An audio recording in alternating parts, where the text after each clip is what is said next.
Kamusta po kayo? Ako po ay may nais linawin sa bawat isa na nanonood ng akin pong mga itinuturo sa YouTube at maging po sa Facebook. At nais ko pong ipabatid sa ating lahat na hindi po natin nais ang debate o pakikipag-away sa social media. Ano po? Sapagkat natuto na po tayo sa mga nakaraang panahon. Alam ko po na hindi makapagbibigay ng edification sa bawat isa ang pakikipagtalo o pakikipagdebate. At meron po tayong basis kung bakit hindi po dapat nakikipagdebate ang isang lingkod ng Diyos. Ano po? At itong aking ituturo sa inyo ay may kinalaman po doon sa sinabi ng ating Panginoong Hesus na it is finished. At nung akin pong itinuro ito ay marami po ang nag-react. At mga pastor ang nag-react dito at itinuturing po na mali yung akin pong itinuro po mga kapatid. So ngayon ay ipakikita ko sa inyo kung ano yung reaksyon ng mga pastor na iyon, pero pinili ko lang po. At hindi ko ipinakita, itinago po natin ang kanilang identity sapagkat hindi po natin nais na mamersonal. Ano po? So, ngayon ito po yung ating mababasa.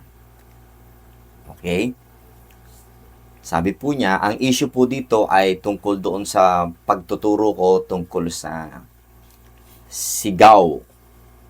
Yung huling sinabi ng Panginoong Hesus na it is finished. Ito po ang sinabi ng isang pastor. Saang lupalop naman ng Bible mo nabasa na yung tinutukoy ni Hesus na it is finished ay ang Old Testament law.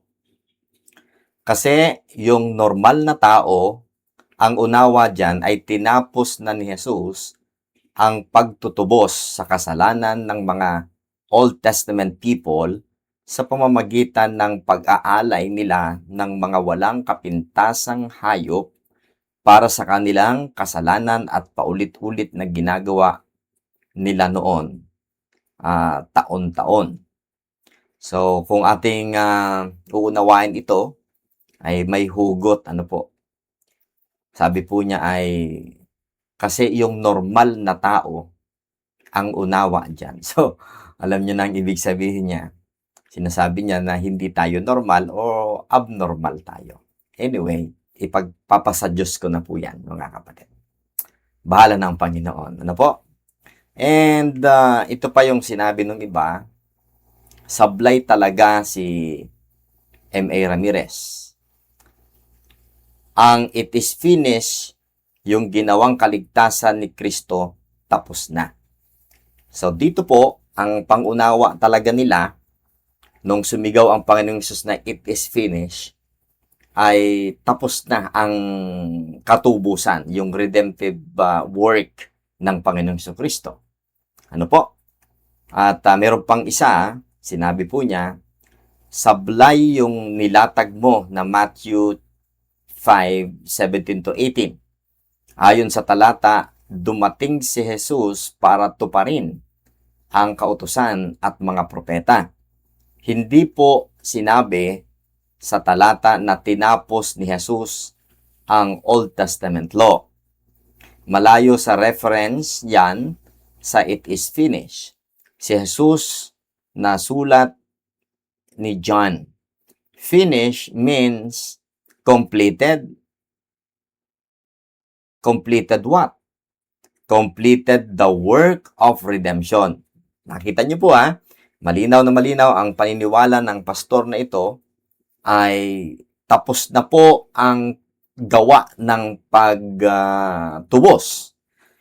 For sins, He is the final sacrifice the Lamb of God. Ayan, yan po yung kanyang paniniwala, mga kapatid.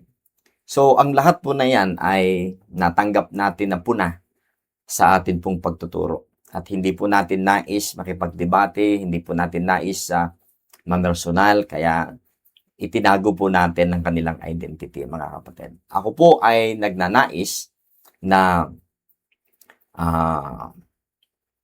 may maiambag sa kaalaman ng mga tunay at seryosong nag-aaral ng Bible.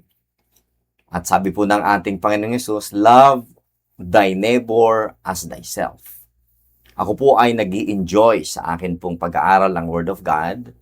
At ang dahilan kung ba't ko po ito itinuturo sa social media ay hindi upang sadyaing mangdaya. Kung sa tingin ng iba ay ako'y nangdaraya. Sa totoo lang, pag-ibig ang aking nais. Sinishare ko lang kung ano man po yung ipinakita sa akin ng Panginoon. Ano po?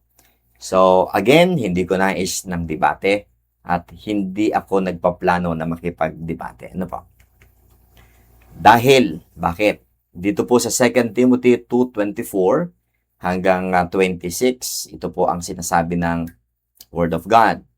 And the servant of the Lord must not strive, but be gentle unto all men, up to teach, patient, in meekness, instructing those that oppose themselves. So, hindi naman tama na mananahimik na lang ako at hindi ako magre-react. Ang sabi po ng Bible ay dapat balanse. Ang servant of the Lord ay hindi dapat nakikipag-away, pero siya ay gentle unto all men. Dapat siya po ay magiliw. Siya po ay mahinahon. Up to teach, ibig sabihin po ay may kakayahang magturo. Ano pa?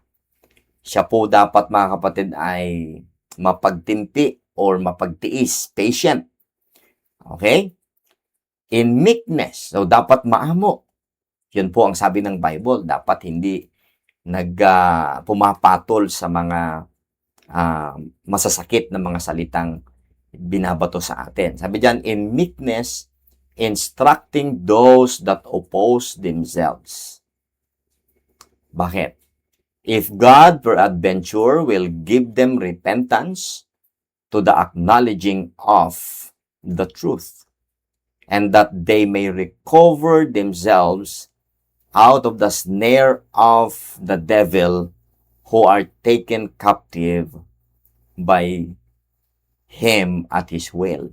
So maliwanag po na ang nagbibigay ng karunungan, ng kaalaman, ng pagsisisi sa isang tao na silo ng dyablo, nalito, hindi po yung galing mo makipagdebate. Naniniwala ako na kung susundin ko yung tagubilin ng Diyos na huwag maging palaway, kundi maging maamo, maging gentle, mga kapatid, at mag-instruct ng mayroon pong kaamuan, ang Diyos ay maaaring magbigay pagsisisi. Mag-change ang mind ng mga taong nag-o-oppose. At yun po yung hangad ko kung bakit ko po ito ginawa. Kung bakit ko po ginawa itong video na ito. Ano po? Sana makapanood yung pong mga pastor na iyon na bumabatikos at masyado pong kakasakit ang kanilang mga sinasabi. Gayon pa man, ang Panginoon ay siyang magbibigay. Yun po yung pag-asa ko. Siya ang magbigay ng change of mind sa mga taong nag-uupo sa katotohanan. Ano po? So, ito po ang aking pinapaniwalaan.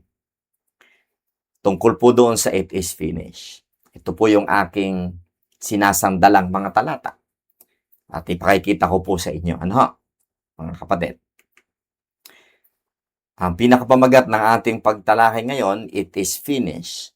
Tumutukoy ba sa complete redemptive work of Christ? Sabi po kanina, nung nag-comment, ito daw po ay tapos na. Yung sinabi na tapos na, tungkol daw po yun sa redemptive work of Christ. So, yun po ang ating sasagutin. Ano po? It is finished. What was finished? Yun yung tanong. Nung sumigaw si Kristo na natapos na, ano yung natapos? Number one, it is finished is connected with the fulfillment of scriptures. At yung pong scriptures na yan ay yung specifically na nakasulat po na galing mismo sa bibig ng ating Panginoong Hesus sa Matthew chapter 5 verse 17 to 18. Ito po ang sinasabi ng Word of God. Think not that I am come to destroy the law or the prophets. I am not come to destroy but to fulfill. So maliwanag, yung salitang to fulfill, gagampanan niya, susundin niya, hindi niya sisirain yung batas at saka yung mga propeta. Sabi pa po niya, for verily I say unto you, till heaven and earth pass, one jot or one tittle shall in no wise pass from the law till all be fulfilled. Tandaan po ninyo yung mga salitang to fulfill, all be fulfilled. So, may plano ang Panginoong Hesus. Kaya siya po'y bumaba upang i-fulfill yun pong batas. So, maliwanag po yan. Okay? Dito po sa John 19:28 to 30, ito po yung context na nung namatay ang Panginoong Hesus at sumigaw ng it is finished. Tignan po natin yung immediate context. Kung bakit natin nasabi na ang tinutukoy na it is finished doon, hindi po yung redemptive work. Okay? Yung pagtubos, hindi po yun yung kakumpletuhan ng pagtubos sa kasalanan ng tao. Ang context talaga niyan ay ang batas. Tignan po ninyo. John 19:28 to 30, after this, Jesus, knowing that all things were now accomplished. Nakita nyo ba yan? Yung salitang fulfilled, kanina sa Matthew chapter 5, 17 to 18, ngayon po ay, sabi niya, nalalaman ni Jesus na ang lahat ng mga bagay ay natapos na, sabi niya, that the scripture might be fulfilled upang matupad ang sinasabi ng mga kasulatan. Saan po ba yun? Di ba Old Testament law po yan, mga kapatid? Saith I thirst. Now there was set a vessel full of vinegar, and they filled a sponge with vinegar, and put it upon hyssop, and put it to his mouth. When Jesus therefore had received the vinegar, he said, it is finished. And he bowed his head and gave up the ghosts. Hindi po tayo basta-basta nag-i-interpret ng Bible. Tinitignan po natin kung ano po yung preceding verses and succeeding verses upang malaman po natin yung tunay na pinag-uusapan o yung context. So, malinaw na yung law and prophets ang tutuparin ng Panginoong Hesus. Nung sumigaw siya ng it is finished, natapos na yung batas. Ano pa po yung mga kasulatan na pwede po nating makita? Maya-maya po ilalatag ko po sa inyo para patunayan na yung naganap doon sa cross na sumigaw siya ng it is finished ay may kinalaman po sa batas ni Moses. Okay? Number 2, but it is finished does not mean that death alone completed the whole redemptive work. Romans chapter 4 verse 24 to 25, ito po ang sinasabi ng salita ng Diyos. Ang konteksto po nito ay yung justification po ni Abraham na lumalarawan po sa justification din natin ngayon sa panahong ito ng grace.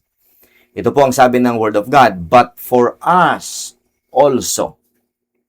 Ibig sabihin, kung si Abraham ay na-justified by faith, hindi lang sa kanya yon, kundi sa atin din daw, but for us also. Ang sasampalatayanan ni Abraham noon ay yung pangako ng Diyos na siya ay magiging father of one nation. At magkakaroon po siya ng napakaraming anak na hindi kayang bilangin, gaya po ng bituin at buhangin sa dalampasigan. At pinaniwalaan ito ni Abraham. At siya po ay ginastify ng Panginoon. At ang sabi ng Bible, hindi sinasabi yon kay Abraham lang, kundi para din sa atin ngayon. So ano yung ating pananampalatayanan ngayon? Kung noon ay mananampalataya siya doon sa promise of God, tayo naman po ngayon ay mananampalataya saan? O yun, ituloy po natin ang verse. Sabi po rito, but for us also to whom it shall be imputed. Anong kondisyon? Ano yung object ng ating paniniwalaan? Ano yung mensahe na ating dapat sampalatayanan o paniwalaan? Sabi diyan, if we believed on Him that raised up Jesus our Lord from the dead, who was delivered for our offenses. So, yung pong tungkol sa pagtubos sa ating mga offenses o mga kasalanan ay connected sa kanyang kamatayan. Pero, tingnan niyo po mabuti. And was raised again for our justification. So, ibig sabihin mga kapatid, walang justification sa bawat isa sa atin ngayon kung hindi nabuhay ang Panginoong Jesucristo. So, ang paniniwalaan natin ay ang death, burial, and resurrection. Gaya ng sinasabi po sa 1 Corinthians chapter 15. Hindi lamang po death. Okay? Let's continue. Anong sinasabi dito sa 1 Corinthians 15 verse 14 and 17? The Bible says, and if Christ be not risen, then is our preaching vain, and your faith is also vain. Ang context po ng 1 Corinthians 15 ay tungkol sa resurrection. May mga nagtuturo na hindi totoo yung resurrection from the dead. Kaya po, pinatutunayan ni Apostol Pablo na hindi pwede, na hindi siya mag-resurrect. Kaya doon po sa 1 Corinthians 15, 1-4, maliwanag po doon na ipinapahayag kung papaano naligtas ang Corinthians. Kung sila po ay mananampalataya sa Ebanghelyo. O ipinapaalala ni Apostol Pablo kung papaano sila naligtas. At ang sabi ng Apostol Pablo, ye are saved if ye keep in memory what I preach unto you, unless ye have believed in vain. So ano po yung gospel? Death, burial, and resurrection. Hindi lamang po death. Okay? At ang sabi po ni Apostol Pablo, dito sa verse 17, and if Christ be not raised, kung hindi ibinangon muli si Kristo mula sa mga patay, look at this. Your faith is vain. Ye are yet in your sins. So, ibig sabihin, kahit na namatay ang ating Panginoong Jesucristo, hanggat hindi po siya nalibing at muling nabuhay, hindi pa po kompleto ang redemptive work. Alam nyo kung bakit? Mamaya ipakikita ko yung verse sa inyo. Kasi kinakailangan pang pumasok si Kristo doon sa heavenly tabernacle to offer His blood. Kaya nung siya po'y namatay, hindi pa po yun ang kakompletuhan ng katubusan natin. Dapat maintindihan po natin lahat yan. Hindi ako nag-iimbento ng katuruan. Ito po mismo ang nakasulat sa Bible. Kung hindi nabuhay si Kristo, kahit sumasampalataya na ang maraming tao sa Kanya that time, pero hindi naman siya nabuhay muli, ang sabi ng Bible, your faith is vain. Ano pa? Ye are yet in your sins. Ibig sabihin, hindi pa po totally natanggal ang kasalanan hanggat di siya nabuhay muli. Dapat nating paniwalaan ang sabi ng Bible. Ano po? Okay. Therefore, Christ's death cannot be separated from His burial and resurrection when speaking of the complete redemptive work. If His death alone were sufficient to complete everything, Paul could not say that without His resurrection, we would still be in our sins. Maliwanag po yun. Okay? Kaya lang, masyado nga po kasing mabilis magturo at nag-assume ang maraming mga tao, especially ang mga preacher, at ang daming binabasang commentaries, instead na yung mismong Bible ang basahin, yun na po ang nagiging conclusion. Okay? Number 3, the redemptive work includes what Christ accomplished beyond the cross. Pag pinag-usapan natin ang complete redemptive work of Christ, hindi lamang po yun doon sa cross. Okay? Bakit? Tingnan po ninyo ha. Nag-start po yun sa cross. At dito sa verse na aking babasahin ngayon, malinaw po na ang natapos doon sa cross ay walang iba kundi yung law. Tama yung sinabi doon sa context ng kung saan nabanggit ang it is finished. At connected talaga yon doon sa sinabi ni Kristo na sa Matthew chapter 5 verses 17 to 18 na ipupulfill niya yung law. Tingnan niyo po. Sa verse 14, the Bible says, blotting out the handwriting of ordinances that was against us, which was contrary to us. Look at this. And took it out of the way, nailing it to His cross. Connected din po yan sa Romans chapter 10 verse 4. For Christ is the end of the law. Okay? Nung sumigaw si Kristo ng it is finished, ang context po nun, yung law. Tingnan mo. Tingnan po ninyo. Blotting out the handwriting of ordinances that was against us. Ano yan? Yan po mismo yung batas ni Moses. Okay? Meron pa sa Galatians chapter 3 verse 10 and Galatians chapter 3 verse 13. Okay? Si Kristo ang tumubos sa atin mula sa sumpa ng batas. Oh, ibig sabihin po mga kapatid, doon mismo sa cross, natapos yung batas ni Moses. At alam niyo po, sa Matthew chapter 27, noong sumigaw si Kristo ng it is finished, nahati po yung tabing, yung kurtinang makapal sa templo na nag-separate mga kapatid sa most holy place at doon sa holy place. Na ang ibig sabihin, wala na pong pangangailangan sa human priests kasi tapos na ang Old Testament. Amen.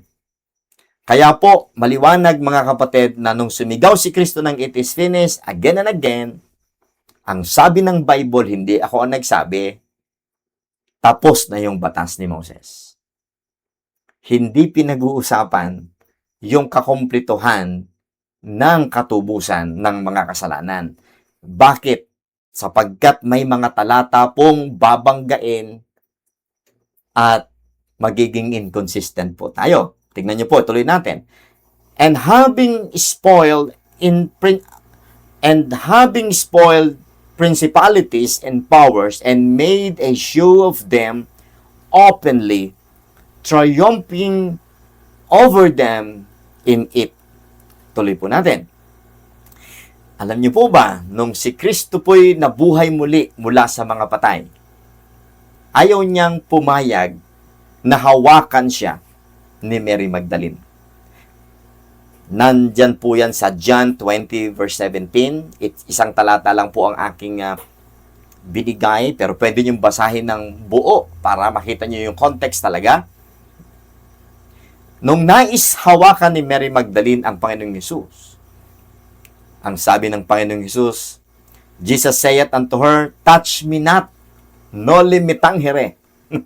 Amen. Sabi niya, touch me not, for I am not yet ascended to my Father, but go to my brethren, and say unto them, I ascend unto my Father, and your Father, and to my God, and to your God. Alam po ba ninyo, na nung araw mismo ng resurrection ni Jesus Christ, ay sumaglit muna siya doon sa langit at inoffer yung kanyang blood sa mercy seat. Mga kapatid, at nung gabi mismo, basahin nyo lang po yung John 20, noong gabi rin mismo ng first day of the week, habang sarado yung mga pintuan, biglang lumitaw si Kristo sa gitna nila. At sabi niya, peace be unto you. Nagpapahawak na siya. Pinakita niya ang kanyang katawan. Hindi na niya sinasabi na touch me not. Okay? At nung mga sumunod na mga linggo, kasama si Tomas nga, wala po nung unang pagpapakita at ayaw niyang maniwala. At ang sabi ni Tomas, mga kapatid, malibang aking maipasok ang aking daliri sa kanyang tagiliran at sa kanyang kamay, hindi ako maniniwala. Kaya nung nagpakita uli ang Panginoong Hesus, sabi niya, Tomas, halika. Hawakan mo ako at ipasok mo ang iyong daliri. Di ba? Bakit siya nagpapahawak na? Kasi po, nakaakyat na siya doon sa langit. Nung araw mismo, na siya po ay nag-resurrect. Okay? Kaya ang sabi niya, linaw, akin pong kitulayan ng yellow, I ascend unto my Father. Yan po ang bilin ni Jesus Christ kay Mary Magdalene na sasabihin niya sa mga alagad. Sabihin mo, umakyat ako sa Ama. Bakit? Bakit siya umakyat sa Ama? Bakit siya umakyat doon sa langit nung araw mismo ng resurrection niya? Ito po ang sagot. Hebrews chapter 9 verse 11 to 12. The Bible says, but Christ being come an high priest of good things to come, by a greater and more perfect tabernacle, not made with hands, that is to say, not of this building, neither by the blood of goats and calves, but by his own blood, he entered in once, saan? Into the holy place. Saan po yan? Heavenly tabernacle po yan. Okay? Having obtained, look at this, eternal redemption for us. Paano yan? Nakita natin na wala pang kabuuan ang eternal salvation o eternal redemption hanggat hindi po niya naialay ang kanyang blood sa mercy seat doon sa heavenly tabernacles. Okay? Kaya hindi po ako naniniwala na nung sumigaw si Kristo ng it is finished, tapos na po ang redemption sa ating mga kasalanan. Hindi po. Dahil kailangan pa niyang ialay ang kanyang blood after ng kanyang resurrection doon po sa mercy seat. This is crucial. Christ obtained eternal redemption through his sacrificial work, but Hebrews describes his entrance into the heavenly holy place with His own blood.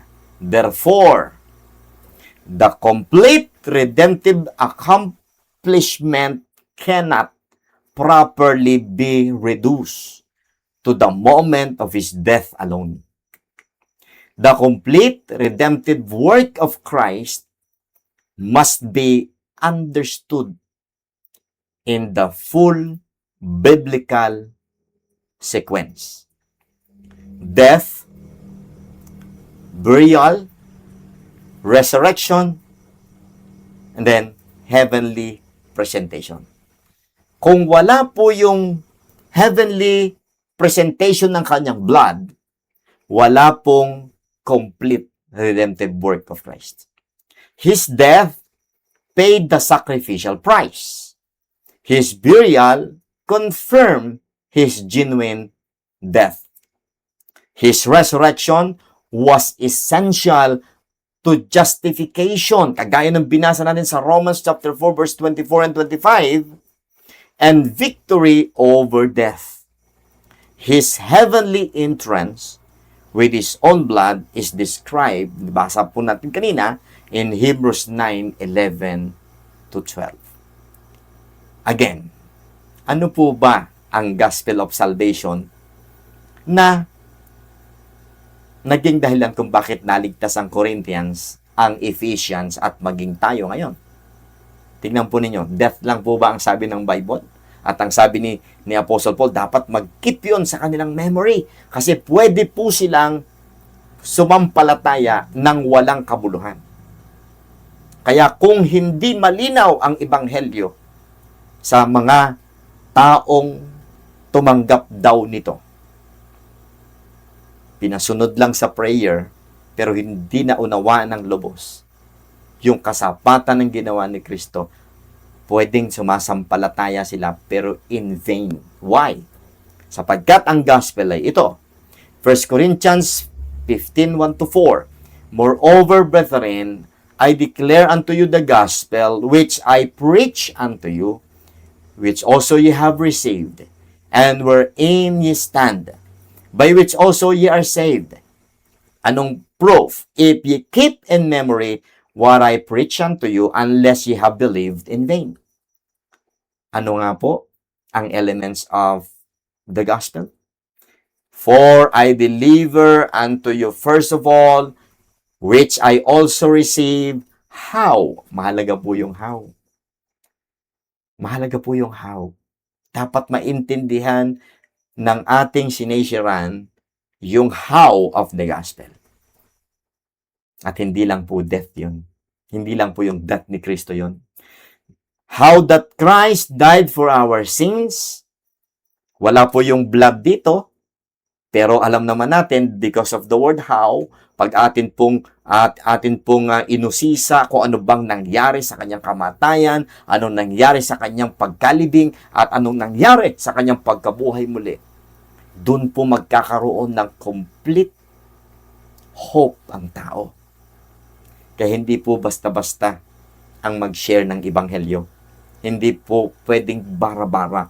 Hindi po pwedeng 1, 2, 3, repeat this prayer after me. And after that, i-declare natin, saved ka na. Hindi po.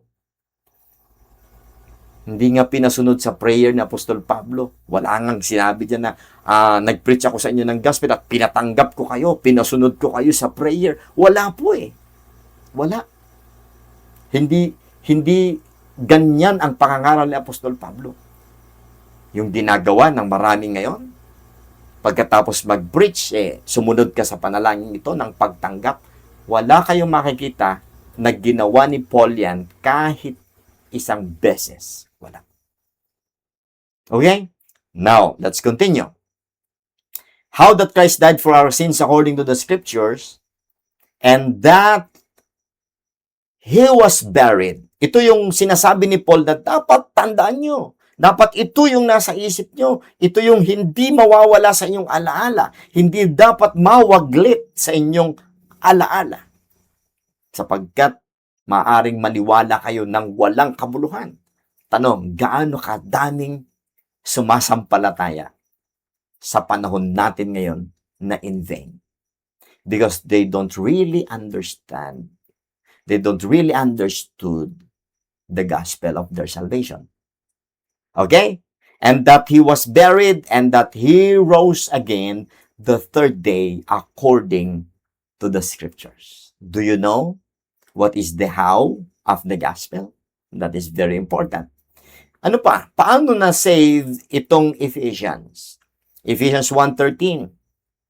In whom ye also trusted, after that ye heard the word of truth, the gospel of your salvation, and whom also, after that ye believed, ye were sealed with that Holy Spirit of promise. So, ang liwanag.